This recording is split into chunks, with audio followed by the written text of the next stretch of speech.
get your eye in.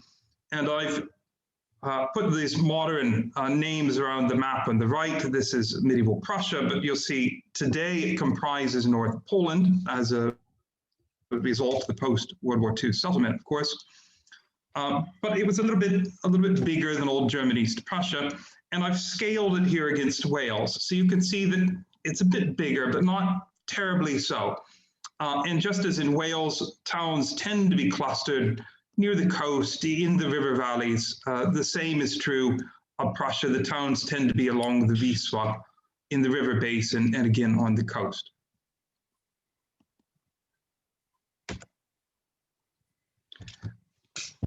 What I'm going to talk about today is a half of a two-pronged research project we've had here over the last 4 years, off and on, culminating. And this is to look at the process of native persons moving into these new colonial towns. And on the one hand, the sort of pushback they received in form of discrimination, various forms of legal and economic discrimination. And then the second prong has been to look at the mechanisms of integration and assimilation. And today I'm going to stick to the first half of this story, which is the kind of survey of the chronological phases of native persons integrating into these new settler colonial towns, and the various kinds of discrimination they had to sort of fight against at different periods in that process. Okay, so that's my kind of off-the-cuff introduction as well. So I'm just going to follow this really straightforward chronology, and I'm going to make the argument that the dominant cultural pattern was of native movement into and of integration into these new towns. So over the long term, from the early 1200s right up to about 1500, what are the barriers these people faced? And I'm going to leave this up just for a minute here, this slide. Don't worry about all these numbers. I just thought at a glance, it's helpful to be able to see the relative size of these places. So Prussia is about twice, a little more than twice as big as Wales. The population was around about a third more, and the number of towns was a bit smaller. But in global terms, these places are surprisingly similar, given that they're experiencing the same colonization phenomenon at the same time.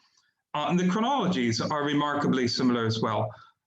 Starting, I'm looking here at Wales, for example, that it's hard to put a date to the first urban colonization, towns being founded from the late 11th century.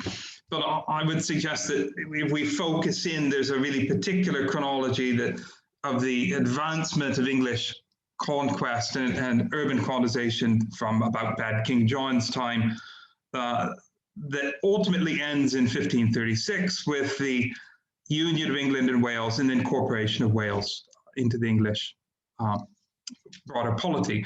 And the same, more or less the same chronology we have in Prussia, starting with the beginning of colonization about 1231 and ending with the secularization of Prussia as it becomes part of Poland in 1525. Okay, so on to the kind of prepared script here. And I hope that this kind of gels as we go along, because each of the periods of movement of native persons in the towns overlaps with the one that follows. So it's not a kind of clean chronology, but rather three themes, each of which will blend into the next. Okay, so I'll start this on the first one there. So to the script here.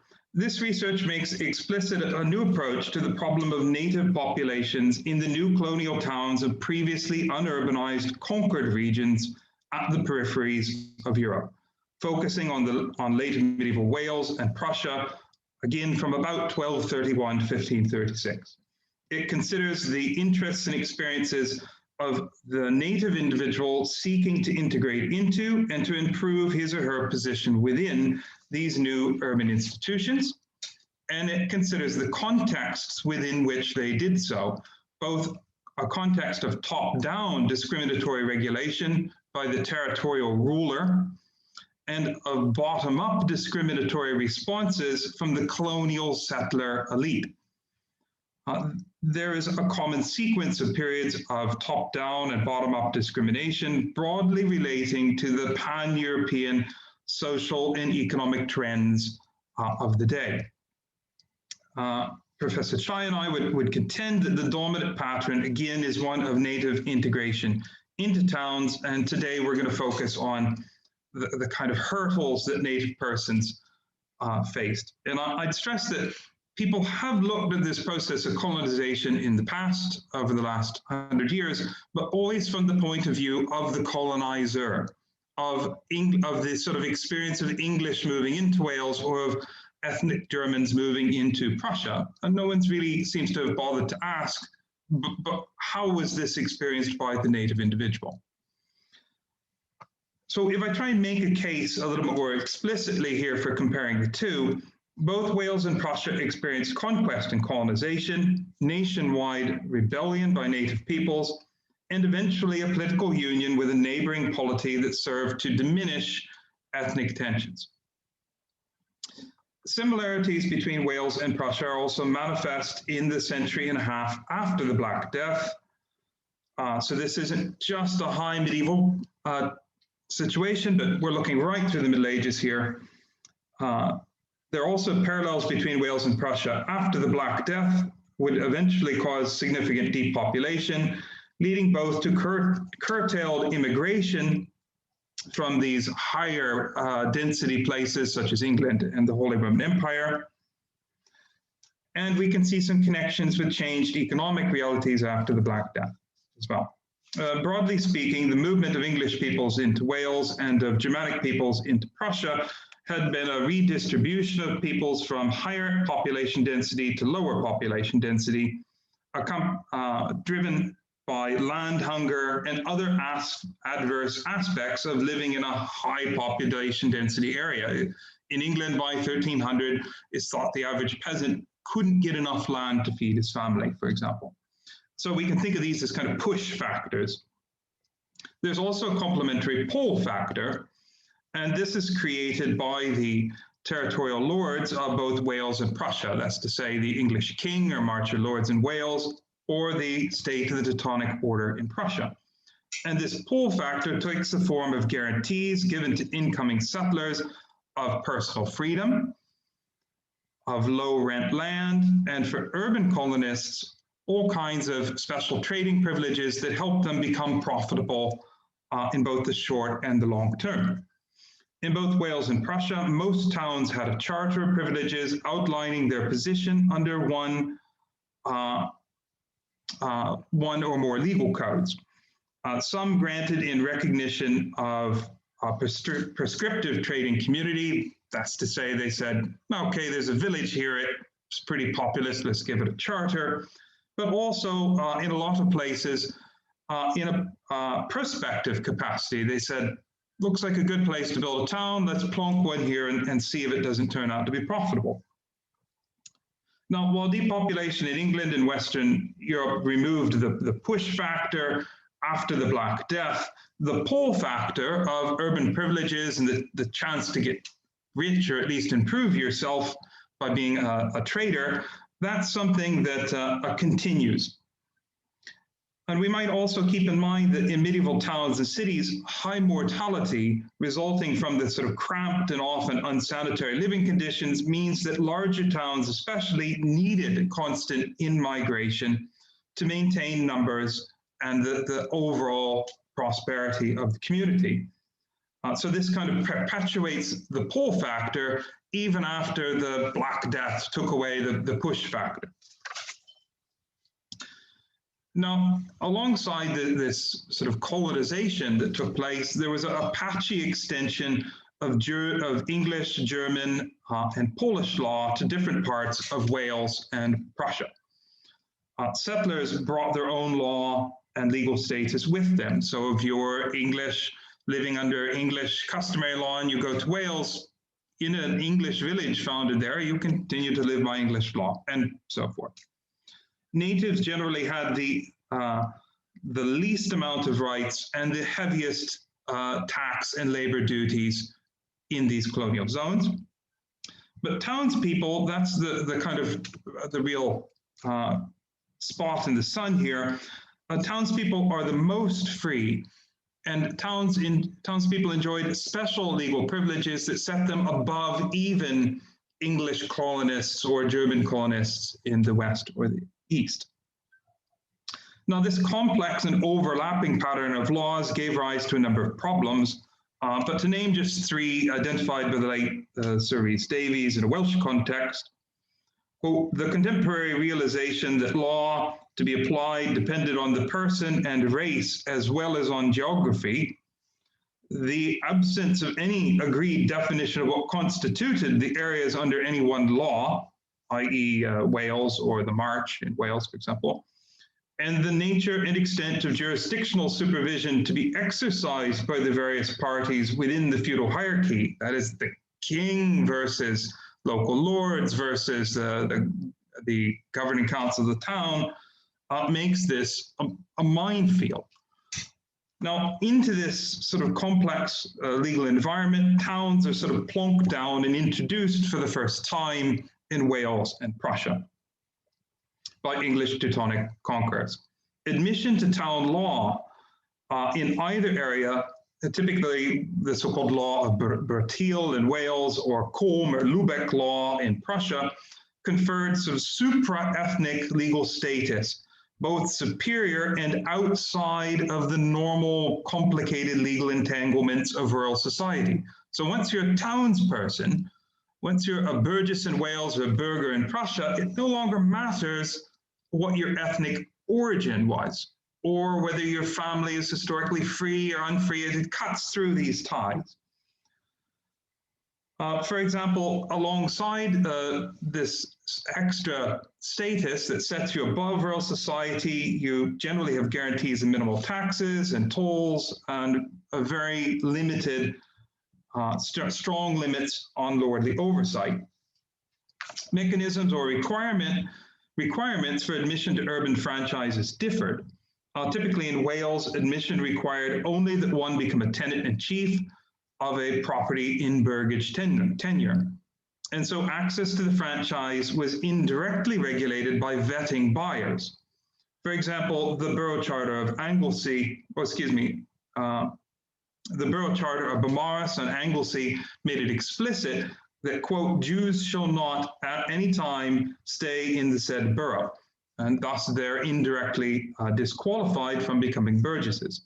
In Prussia, access to the franchise in larger towns in particular was determined from property ownership, and individuals had to seek to be enrolled as freemen of the city. So yes, you need to buy property, but you also have to go through a formal enrollment process whereby witnesses speak to you good character. And this allows a kind of layer of extra limits on who can become a townsperson. This offered scope to ensure that the applicant met certain criteria. For example, here in Torun in Prussia, that the applicant to become a burgher was free of birth, not a serf. Notice that that's different from in Wales.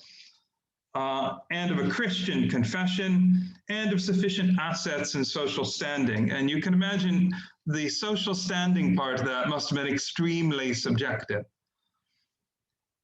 In both areas, the visible wealth of towns and townsmen had a magnetic effect on the poor colonized countryside. And of course, the tale of Dick Whittington going to London with his sort of cat to get rich is fictional, but it does reflect a kind of genuine sort of perception that was perpetuated that if you want to do well for yourself, try your luck in a town.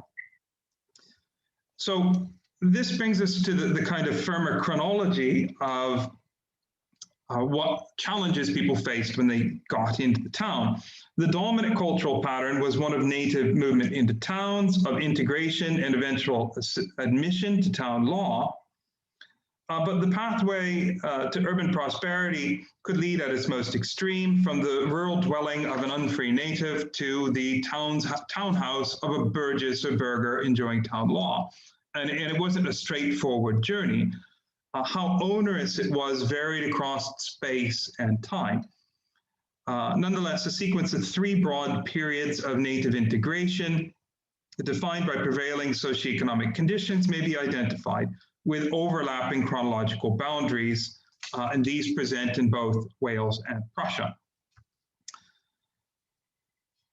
So if we look here at this period, around about 1230 to 1300, this first period, which lasted until about the end of the 13th century, was one in which the territorial lord's main concern was simply to create a viable town.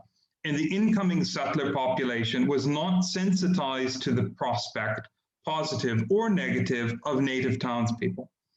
For example, the first foundation charters from Prussia for Chelmno and Torun, issued in 1233 and renewed in 1255, simply offer privileges to townspeople or cives. If you dwell here, you shall be, cives, and these are your rights. Very brief original rights.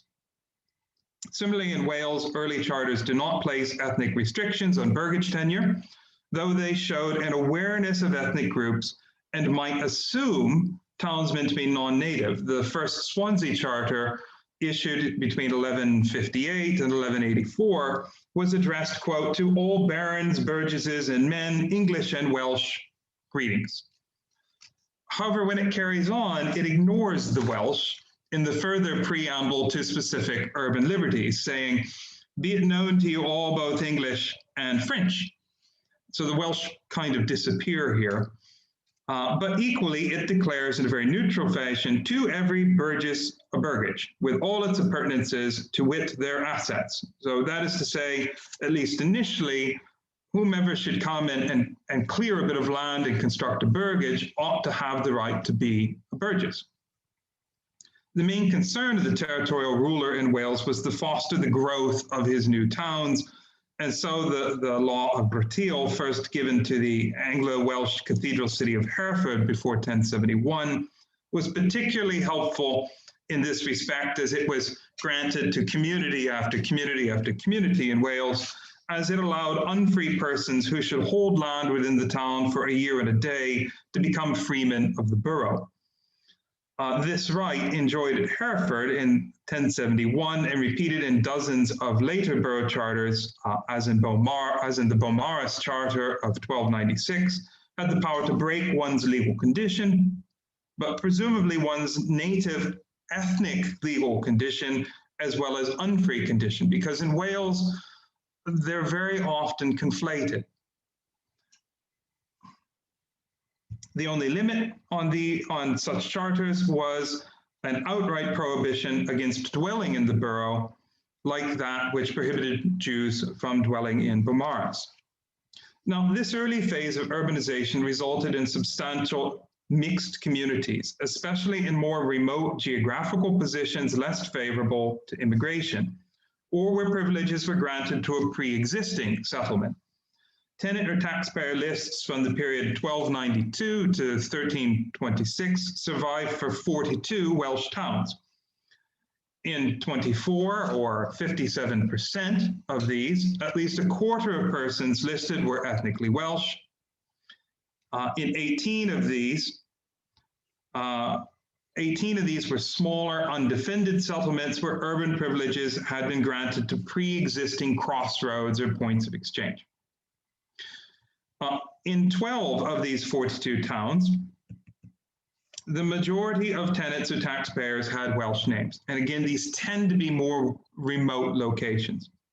Now, no similar lists survive from early Prussian towns, but some 13th and 14th century witness lists to grants of privileges suggest similar early native Prussian participation and Polish participation in towns. For example, there's a Henrico Prussiensis, Henry the Prussian, as a witness to the 1286 grant of privileges for the old town of Königsberg, which today you'll know as Kaliningrad, of course. and he's indicated as a councillor there. One in 1314, Stumo, the son of Grastu Regis, literally Stumo, the son of King Grastoi, a very typically Prussian name, stood witness at Christburg, founded in 1288, and in 1343 to 4, we find a Johannes Prussia, literally John the Prussian, as a witness to a charter in the new town of Elbing. In both Wales and Prussia, an initial cohort of native persons got in on the ground floor of urban life. See if I can't advance this. There we are. Now, I know this looks like a busy slide, but they're all sort of juicy quotations, so I'll read them each in turn. The second overlapping period during which native persons sought to enter into town life was one of relative economic prosperity for the new towns, but also one in which there emerged a sensitivity to ethnicity as a basis for social differentiation and discrimination. The result in this middle period was a top-down attempt by some territorial rulers to limit the entry of native persons into urban life and town law. As a starting point for this ethnic differentiation in Wales, one might take the popularization of the late 12th century ethnographic writings of Gerald of Wales on the inferiority of the Irish and his more balanced yet really pretty critical work on the Welsh. This popularization was paralleled by conscious attempts of the last rulers of native-controlled parts of Wales to push back by employing notions of ethnically specific Welsh law and custom to establish their own nascent concept of Wales as a nation, although that word's always a little frightening in a medieval context. And conflict with England was increasingly presented as a sort of ethno-national contest of arms. The English adoption of this same ethnically charged viewpoint is evident in the contrast between Edward I's call to his barons before the Anglo-Welsh War of 1277 to aid in a punitive expedition against a rebel and disturber of the peace, end quote, and his letter to the sheriffs of England immediately preceding the Second Anglo-Welsh War of 1282-3, in which he says, quote, "He has now commenced of putting down the malice of the Welsh for the common good." Subsequently writing to his earls and barons the next year of the, quote, "evil proceedings of the then late Prince Llewellyn and men of his own race." And we have to be careful here because the word here is gens in this instance, his own people. So I'm very conscious that word race, a kettle of fish we could talk about in questions. In the wake of Edward's two campaigns of 1277 and 1282-3, he chartered more than a dozen prospective boroughs in North Wales, most adjoining to Newcastle and surrounded by an integral wall. At this stage, de-escalation of ethnic animus remained possible, for these boroughs' charters generally banned Jews, Edward having recently expelled the entire Jewish community from England, but they did not ban Welsh. However, widespread Welsh rebellion, in which the castle, I should say that Edward would soon expel all Jews from England. However, widespread Welsh rebellion, in which the castle borough of Carnarvon was taken by treachery, necessitated a third royal invasion in 1294-95.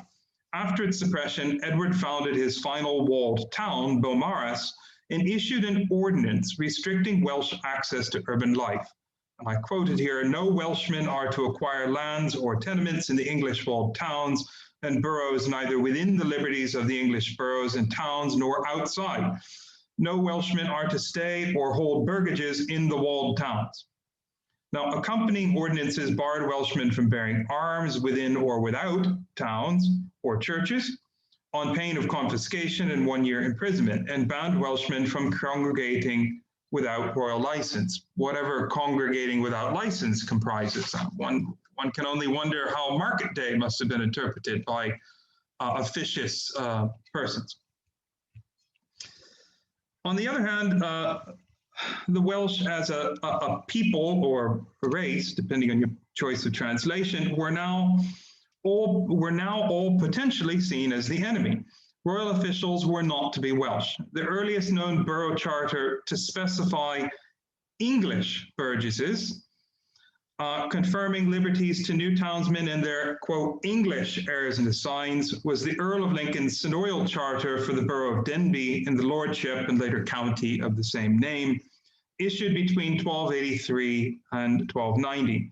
In similar fashion, the 1324 charter of the unwalled market community of Bala, Merionethshire, was the first royal community given a charter to refer expressly to English burgesses.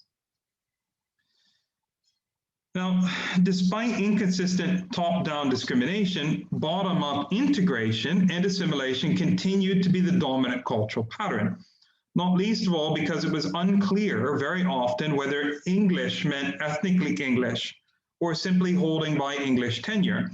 In fact, in the Lordship of Ruthin, this is a question which is specifically raised in the town court, and there's a note that says, ask the Lord, the officials themselves weren't sure, which is quite telling, of the time. Now, Edward I, in his own order to construct his last walled town of Beaumaris in 1295, first dispersed the older trading community of Llanfaes, and Llanfaes had been the only substantial native organized trading community in pre-conquest Wales. Now, the men of Llanfaes with ethnically Welsh names, but likely descendant of an early English group of English immigrant traders, probably invited there, petitioned the king, complaining that they were, quote, and this is on the slide here, they were, quote, English in blood and nationality, as also their ancestors from ancient times. And so oppressed by the Welsh, and yet because, to tell the simple truth, they reside in Wales among the Welsh, they are also, quote, reputed by Welsh to be English, and so experience what is worst of either condition. Some of these men, such as David Appienian, acquired property in Beaumaris, theoretically an English-only walled town by the 1295 ordinance, and there he was the best endowed burgess in 1305, the richest man in town, as far as we can tell. Others from the old town of Llanfaes, when it was disbanded at the request of the king, moved 15 miles to the far coast of Anglesey and founded the unwalled town of Newborough, granted a royal charter in 1303. Anxiety regarding the security of their new status as Welsh townsmen caused the Newborough burgesses in 1324 to petition King Edward III, saying that, quote, they are Welsh, and wish to confirm that, by his charter, they be allowed to continue their lives, quote, without impediment or hindrance of the king's justice or other ministers. Their charter was confirmed that same year, but the charter itself, despite them asking for a new charter as Welsh, literally, Wellensicus, the new charter simply says this is a charter to the men of Newborough, confirmasi hominibus villae nostrae de Newborough, without mention of ethnicity. By 1345, the town was sufficiently prosperous to seek the right to elect a mayor, which Edward III granted to them, quote, provided that the mayor so elected be an Englishman. But this was the fag end of aspirational top-down restrictions in Wales. As early as 1308 to 1309, Edward II had answered a petition from his own Chamberlain of North Wales, who had complained that the ordinances against Welshmen were not being followed and that the Welsh were regularly appointed as officials. He'd answered it by simply saying in a rather vague way, quote, officers shall not be Welsh whilst they can find enough others who are English to fill those offices. So you can see here a kind of softening of the official standpoint. Now, the nationwide rebellion of Owen Glendower in 1400 to 1416 would see all the previous restrictions renewed and added to in a kind of knee-jerk royal response. Matthew, I Yeah. wonder if I could just interrupt. I'm so sorry to interrupt. Is it possible to see the slide before the one that we're seeing now? Because I think you might have missed one. That, hold on. That's the one. Yes, that's the one. Oh, no! I can circulate the lot. But That's fine. It's just to catch up with where you're up to now. That's fine. Thank okay. you. Thank you. I should stress the slides are only quotations that I read out in full, but perhaps I can circulate the whole slideshow afterwards. Well, I'm recording it, so hopefully that it'll be all preserved, but we can talk about that afterwards. Okay. Maybe Thanks. we can edit out this whole conversation. Okay. That's absolutely fine. Sorry to interrupt. Carry on, please carry on. So sorry. Okay, I'll leave this slide just for a second before we move to the next one there. Where were we? The nationwide rebellion of Owen Glendora in 1400 to 1416 would see all of the restrictions renewed in a kind of knee-jerk royal response. In particular, the 1295 ordinance was renewed and slightly expanded upon, for example, to say that Welsh ought not bear defensible armor to merchant towns, as well as prohibiting weapons again. But the penal legislation of Glendora's rebellion was a kind of blunt instrument harking back to an earlier era, inconsistent with a general pattern of growing royal indifference to bottom-up participation of Welsh persons in office keeping and trading as burgesses. Now, broadly speaking, Glendora's rebellion marked the end, ironically enough, of a kind of period of sharpening up of ethnic awareness. And the 1401-2 legislation was really largely ignored immediately after the rebellion, as far as we can tell. It was during the century before Glendora that communities had formed from within the complex hierarchies of legally shaped identities in which you have instances, for example, of people with ethnically Welsh names cropping up in the borough court rolls of Ruthin in North Wales saying, you know, I'm, Madog, ap Levin ap Madog, English burgess of this town. How dare this Welshman from outside the town think he is able to bring a lawsuit against me? And so you can see the kind of legal identities versus ethnic identities sort of forming in that period. Something, again, we could return to in questions. Okay, now this second period of top-down ethnic regulation is also contemporaneously evident in Prussia. The earliest surviving town privileges granted, which contain the so-called Prussian paragraph, come from 1284, which is, interestingly, by coincidence, just about the time we see these anti-Welsh ordinances in Wales. And the Prussian paragraph is effectively, in addition to the town ordinances and new town charters going forward in Prussian towns, that says Prussian persons ought not to be admitted under any circumstances to the privileges of the town. Now, there's a possibility here that, as in Wales, there's a connection with civil strife in Prussia. The so-called Great Prussian Uprising had taken place from 1260 to 1274. And one's very tempted to say, again, it's a sudden consciousness of the other and fear of the other that induces them to add this anti-Prussian paragraph to town laws in Prussia. But the earliest evidence we have is 10 years later. And so it's not that nice, tight connection we can observe in Wales, where it's the same year as the uprising. There may also have been elements of the colonial elite in Prussia concerned about manpower shortages in the countryside. And if they allowed Prussians from the countryside to immigrate into the cities, they would do so, thereby limiting agricultural productivity in the country. But that in itself is a form of discrimination, simply saying, know your place. You're not suitable for these opportunities because it would cause us financial difficulty elsewhere. The rough chronological endpoint of the use of the so-called Prussian paragraph in Prussian charters is around about the same time as the end of restrictions, the end of new restrictions in Wales. That's to say, from about the time of the Statute of Marienburg of 14 06, because between 1406 and 18, we see this statute take place, which removes a lot of the restrictions on who can become townspeople. And that's in part due to the fact that it was becoming evident by then, after the recent war with Poland, that in fact there's depopulation in towns.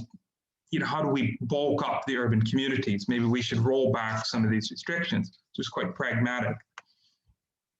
Okay, I'm going to move now to the third phase here and wrap up. So the third overlapping period during which native persons labored to integrate and assimilate into urban communities is personified by bottom-up resistance from the dominant colonial group within towns. The main cause of this bottom-up resistance was competition, making English or Germanic burgesses and burghers feel economically threatened by a growing native population exercising what Frank Parkin has called usurpationary closure to bite into the privileges of the superior. That's effectively to say that they're worried these people are going to bite into the profit margins in this case. So despite facing a period of previously having faced a period of top-down integration, the reality was that native persons as townspeople were becoming a commonplace feature of life.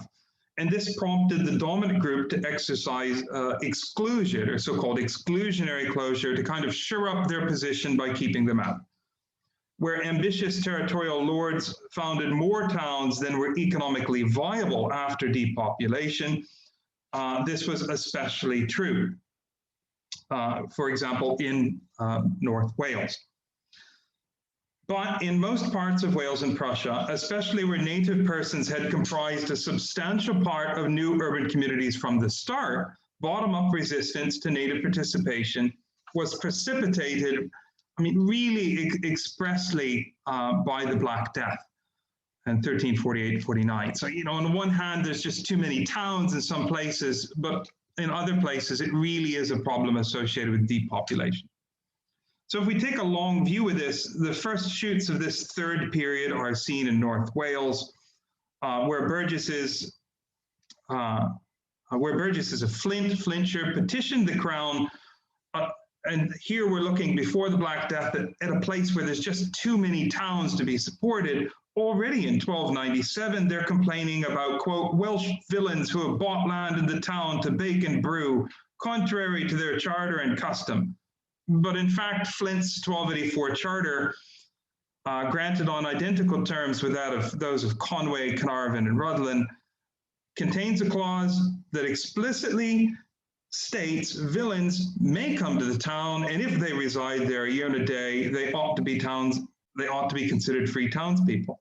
It does not require that burgesses be English, in contrast to other contemporary charters such as Denbigh. So you can see here they're really kind of clutching at straws already. Ethnic prohibitions were possible. For example, Jews were expressly prohibited in the Flint Charter, but Welsh were not prohibited. And in 1293, 5 of 76 Flint taxpayers had ethnically Welsh names. The custom referred to by the petitioners may have been a reference to the 1295 Ordinance Against Welshmen in Walled Towns, but the petition was at best a kind of half-truth. And commercial competition was probably at the root of people in Flint resisting incoming Welsh settlers. On Anglesey by 1330, the Beaumaris burgesses were petitioning the crown to lament that they suffered because the Welsh people of County Anglesey preferred to trade in Newborough, presumably because of its Welsh character. Remember, that's where the persons from the dissolved Welsh town of Llanfaes were moved to back in the reign of Edward I. From the mid-14th century, petitions begin to be dispatched to the crown pretty regularly in the name of the, quote, English burgesses of North Wales, purporting to collectivize the interests of the chronically impoverished and put upon Englishmen in Edward I's walled foundations. Though they could not speak for the many privately chartered seigneurial boroughs also founded in the region, such as Ruthin or Denbigh. One such mid-century petition supposed that although, quote, King Edward established borrowed town, try that again. Although King Edward established borough towns in North Wales, namely Carnarvon, Conway, Beaumaris, Crickeith, Harlech, Bala, Rutland, and Flint, and English burgesses to live in them, with certain franchises and liberties, they should not be committed to jail by any foreign persons, by any appeals at law, as royal ministers are allowed to happen, because knowing that if the burgesses should be arraigned by the mouths and oaths of Welshmen, there would not be any Englishmen in Wales alive within a short time. So this is kind of hyperbolic. How dare these people become part of the town and then sue me as equals, outrageous, In fact, while the petitioners equate Welsh with non-Burgess and suggest that all of these towns founded by Edward I were to the exclusion of Welshmen, only Bala had a charter which was actually granted by Edward II, which specifically names burgesses as English. The rest had no such formal ethnic restriction. In the mainly predominant, while in mainly Welsh or thoroughly mixed communities such as Ruthin, the 14th century was one of relative peace and integration. In the cash-strapped Edwardian boroughs, the seeds of bottom-up discrimination were being sown just as zeal for top-down discrimination faded out. In 1327, Eitha Appienian of Flint petitioned the king to say that he had married an Englishwoman, Agnes, daughter of Richard Slepp, who gave the couple tenements in Flint at their marriage. But the burgesses of Flint had confiscated them, citing his Welshness and the king's, presumably Edward I's, ordinance prohibiting Welsh townsmen. Now, Eitha disputed this in a petition to the king, saying, quote, since it was ordered to foster peace and agreement between English and Welsh that alliances by marriage should be allowed in all the good towns of Wales, which are enclosed with walls. And this is interesting. Eitha must have felt confident in the validity of what he claimed was a communication from the king.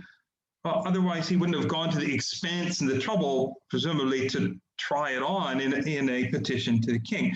And Flint was founded after the First Welsh War of 1277, before this kind of intellectual shift in royal proclamations, before the Second Welsh War, in which the Welsh are seen as painted as this kind of nasty other. So it very well may be that when the town was founded in 1277, the king did want to foster peace and integration, but by 1295, that was out the window. The situation in other nearby towns would have made Eitha's belief that he had every legal right to live there believable, because just 15 miles west at Ruthin in 1324, half of all burgesses and borough jurors, effectively the town council who made bylaws, were Welsh. And 23 miles south in the royal unwalled borough of Overton in 1293, 40% of taxable townsmen were Welsh. So we have this kind of pocket enforcement of regulations so that when townspeople get their trousers in a twist, shall we say, they can dredge this up to attack the people they want to exclude for various reasons. As Eitha's petition demonstrates, moves to exclude Welsh burgesses from royal boroughs rested shakily on the 1295 ordinance, which even then only applied to, quote, walled towns. The more secure route to excluding Welsh from the legal franchise was to attain a new borough charter entirely. The earliest known reissuance of a charter, something undertaken at Burgess's request. The first reissuance to add an anti-Welsh feature was granted to Swansea in 1306 after Burgess's complaints about a wide array of seignorial abuses, and they wanted to be guaranteed that no Burgess may be accused by a Welshman at law. It is unclear, again, if ethnically Welsh burgesses would have been considered Welsh in this context, but as in the petition of the English in North Wales above, it specifically equated Welsh with the outsider, someone beyond the franchise. The so-called English burgesses of North Wales would make moves to oust Welshmen from cricket in 1337 with a new charter, and Beaumaris in 1345, where the original charter was suspended on account of the town having become, quote, too Welsh, whereas the borough was intended for Englishmen.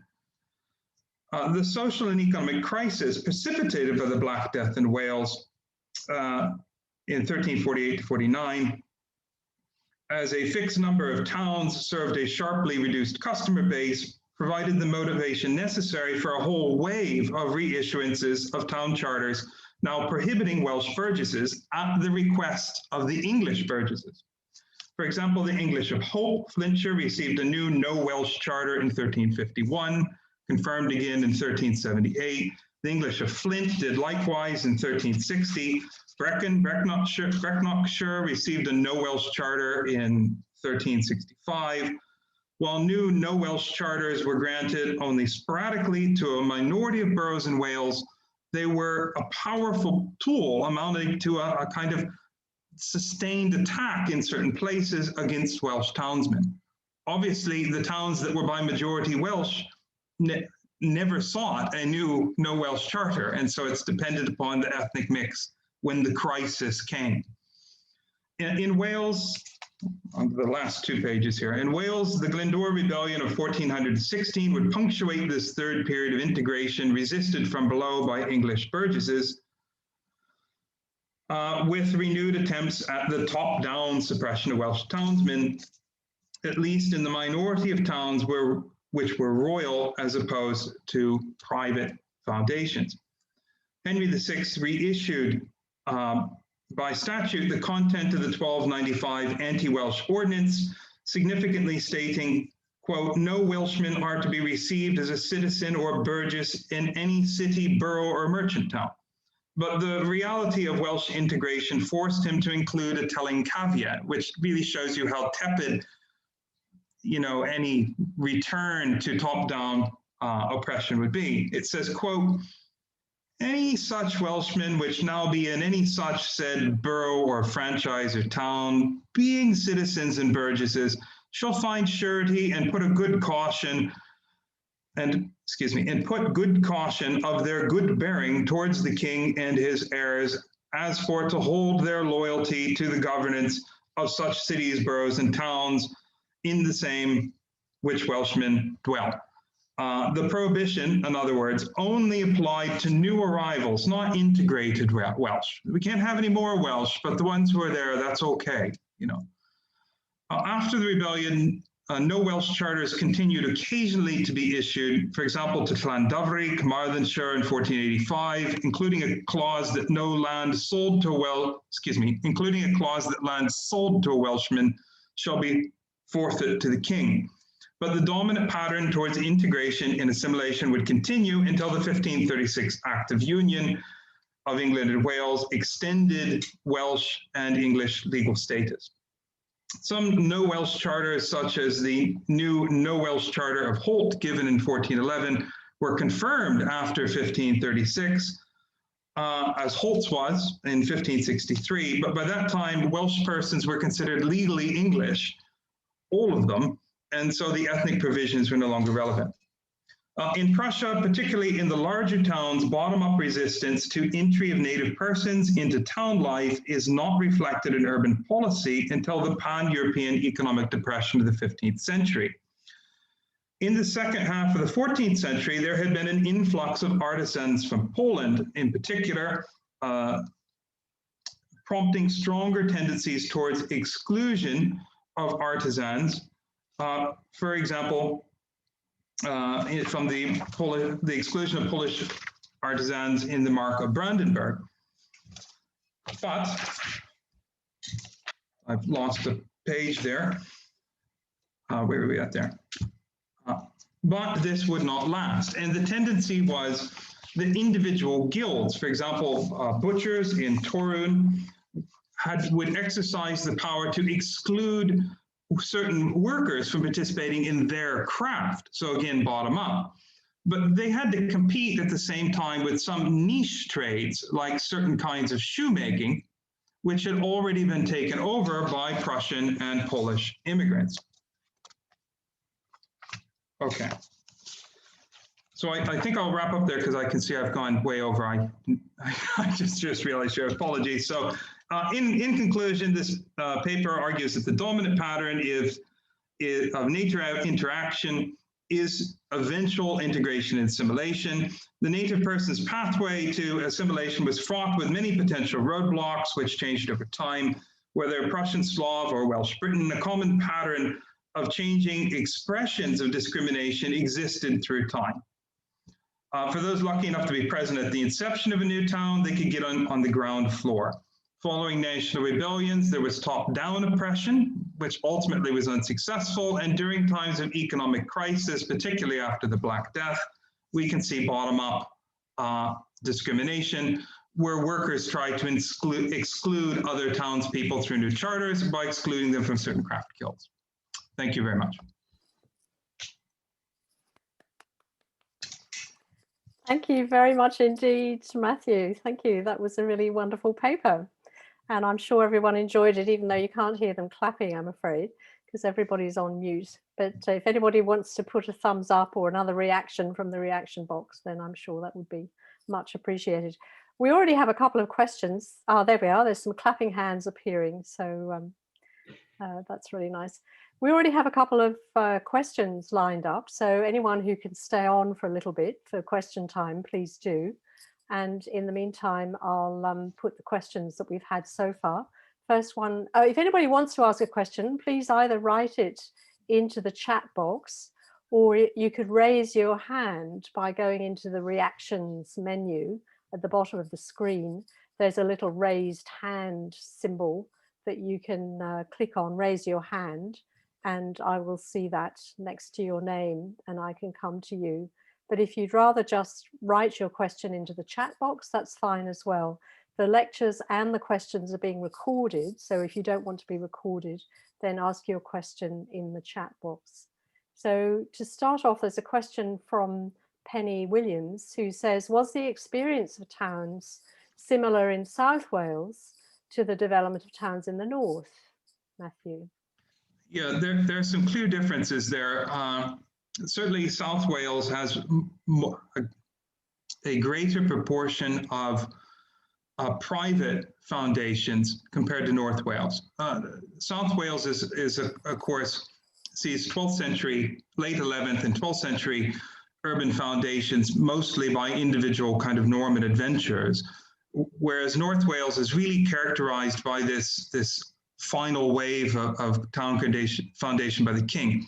And so whilst we have a series of petitions, ancient petitions to the king from the English burgesses of North Wales, you never see anything equivalent from South Wales. Individual petitions from Carmarthen, for example, or from Pembroke or Haverfordwest is quite a few, but not as a collective, not in the way that North Wales towns seem to have understood themselves as a group.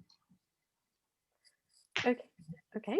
Thank you very much. There's a question from Keith, and then I can see hands raised by Caroline and Adrian. So I'll start with Keith's question, who says, are there particular spatial aspects or dimensions that you've identified in the processes of social, legal, economic segregation and integration in the towns that you've been studying? And if so, how do these compare within and between Wales and Prussia? So what about the spatial aspects of towns? Yes, is the short form.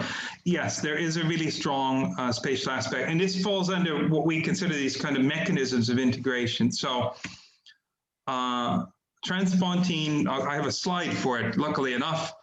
The transpontine and suburban settlement is a common way in both Prussia and in Wales. So for example, if we look at the town of Ruthin in Denbighshire in North Wales, it's bounded by the River Llwyd. And on the other side of the River Llwyd, a community springs up within 25 years of the borough's foundation, leading up to the early Celtic church of Llanforog. And what happens there is that that primarily Welsh community gets annexed to the town. And the same thing happens at where is it? Same thing happens at Monmouth, for example, where there's this so-called a black ditch is thrown up on the other side of the town to kind of demarcate a sort of sub-transpontine sub-settlement which crops up, which again is later incorporated into the town, and which, although there we can't see it as clearly as we can in Ruthin, seems to be mostly Welsh. Also, we have a second phenomenon where we have jurisdictions next to each other. So where you have a successful English colonial town, such as Newcastle Emlyn, we often see, particularly where the bishop, and this is true both in Prussia or in Wales, if the local bishop owns adjoining property, they have a tendency to create a parallel town. So the Bishop of St. David's gives the go-ahead to the creation of the town of Adpar on the other side of the river from Newcastle Emlyn. And in 1316, where we have a list of tenants, Adpar is 80% Welsh, whereas Newcastle Emlyn on the other side of the river is an English town, is an English colonial community. And so competing jurisdictions sometimes result in an opportunity for integration. A good example here is, well, in Prussia, for example, these extramural settlements which crop up are called hackelwerk communities. And hackelwerk kind of refers to this kind of this shanty made out of little sticks, basically, on the outside of the town. But here, cleverly, the territorial ruler, the state of the Teutonic Order, what they tend to do is grant a whole theoretical second community. So here in Torun, we have the old town of Torun granted a charter in 1233, but the hackelwerk community had become so big and the potential to make money from having a second town so great that the, quote, new town of Torun was granted a charter to encompass the area physically adjoining the outside of the town wall of old Torun, and it was granted its own town council and completely separate urban liberties. In fact, there was a toll gate between the two. You can still see in the street pattern down the street here, the division between the two. So I don't want to go on too long on one question. That's great. Thank you. And just to point out that Keith has put a link in the chat box to his work on the planning and town plans of Edward I's towns in Wales. So a very useful link there. I think our next question is from Caroline Barron. Please go ahead, Caroline. Thank you very much, Matthew. That was really interesting and told me a lot that I didn't know.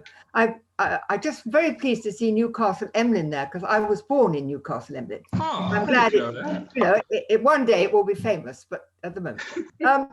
What I wanted to ask you was, a lot of the material that you were using to make these discussions was, as it were, top down. It was charters and laws which set out what was supposed to happen. I just wondered whether you had information about the realities of the links between the various communities. Was there intermarriage? Did people bring up each other's children? What happened with orphans? What about the fraternities and groups within churches? I mean, what was the reality, the social life of people living in these towns, as opposed to what was decreed from on high?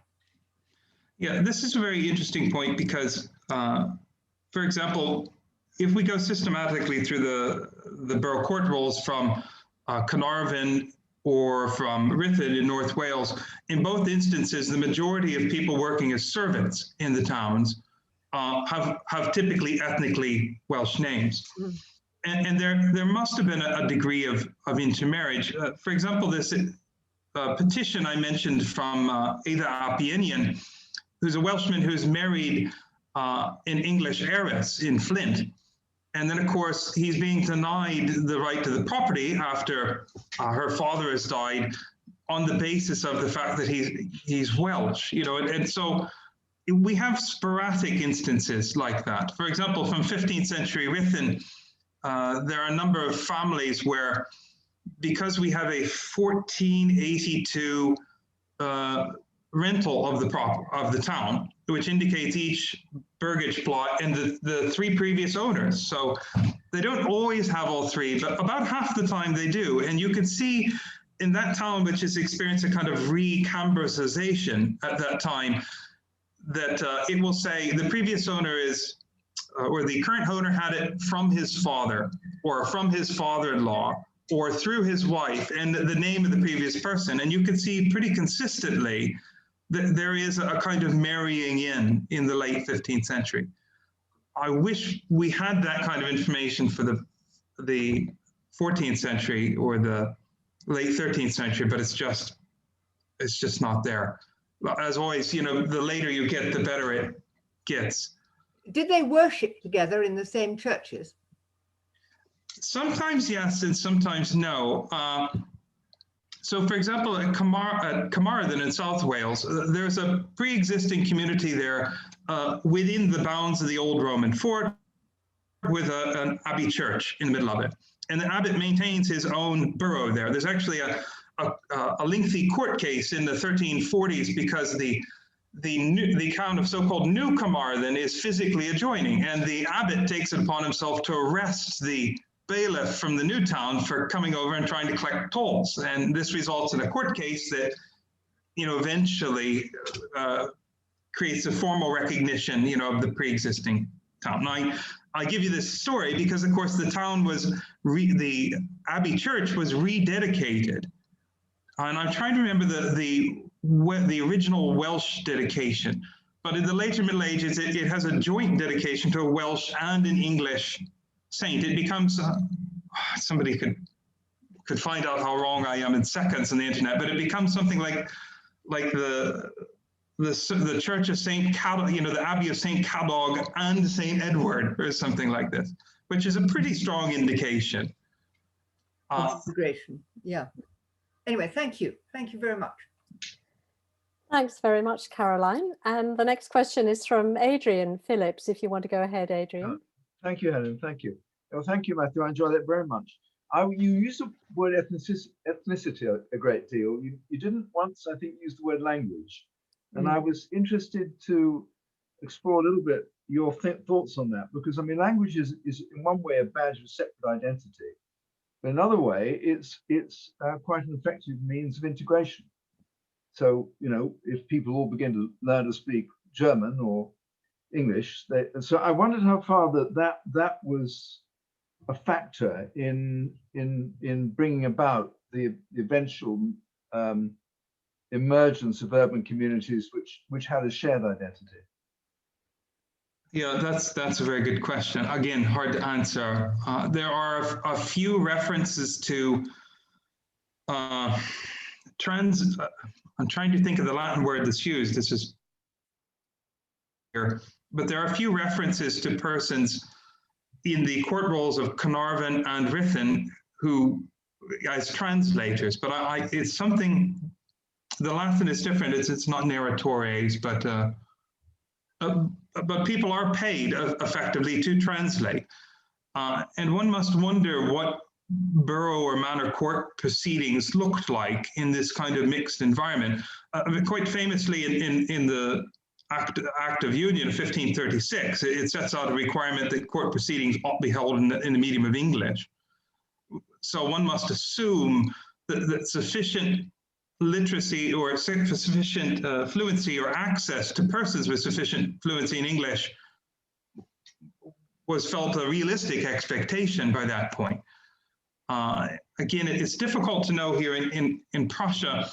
The Germanization of Prussia in terms of colonial settlement is much, much greater in terms of farmers moving in. Of course, the language of Old Prussian, the only fragment we have is a translation of the Catechism. That's it. And it's thought that, in an area that became quite, of course, in the early 16th century, when it was secularized largely because over the previous decades, there had been a really strong influence of Lutheranism. And so the kind of presumption here is, given the strong Protestant impetus that led to the secularization of the state Teutonic order, if Old Prussian was still being used frequently, we'd have more, than just one catechism. But again, those are shaky answers, I'm afraid. Mm.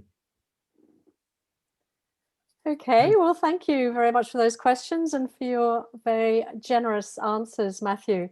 I think we can begin to wind things up now. It's been a wonderful lecture and a great discussion too. I should have said to everybody at the beginning that Matthew's part of a team now working on a new historical atlas of Swansea. So that's something we're keeping an eye on. And of course, one of Matthew's colleagues at Nicolaus Copernicus University is Roman Chaya, who is the president of the International Commission for the History of Towns, which is a sort of international body that oversees historic town atlases for the whole of Europe. So we're very well embedded in the European project as well. Just to remind everybody that we have our next lecture in this series on March the 29th and a slightly later time at 7:30 in the evening. And that will be Keith Lilly, who is the president of the Historic Towns Trust. And all the details will be on the HTT website. I've posted the link in the chat box. So just to say again, a great thank you to Matthew. Very warm thanks indeed for starting off our spring lecture series. It's been a wonderful start to the series. We really appreciate your time and thank you so much. And however you do it, perhaps you can give Matthew a big round of applause and we'll say goodbye. Thank you, everybody. Thanks, Matthew.